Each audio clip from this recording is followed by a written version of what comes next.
విశాఖకు ప్రతిష్టాత్మకమైన Google data project వచ్చేసింది.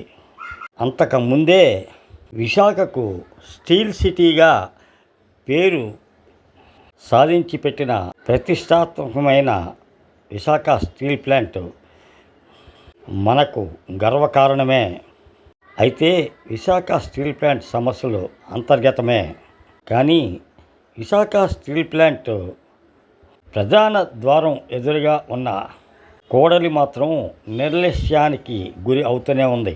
నిత్యం ఎన్నో లక్షల మంది ప్రయాణం చేసే స్టీల్ ప్లాంట్ ఎదురుగా రోడ్డు జంక్షన్లో కనీసం ఫుట్పాత్లు లేవని ఇక్కడి రాజీవ్ నగర్కి చెందిన సంఘ సంస్కర్త షిప్యార్డ్లో అధికారిగా పదవీ విరమణ చేసిన ఎదిరేశ్వరపు వీరభద్రరావు వైవీరావు ఆవేదన వ్యక్తం చేస్తున్నారు.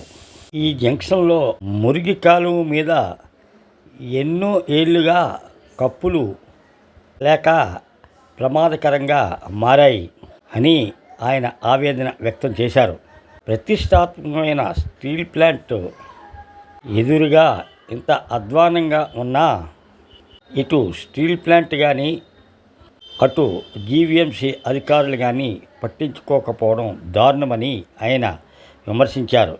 ఇప్పటికైనా అధికారులు స్టీల్ ప్లాంట్ జంక్షన్ను అభివృద్ధి చేసి అందంగా తీర్చిదిద్దాలని ఆయన కోరారు.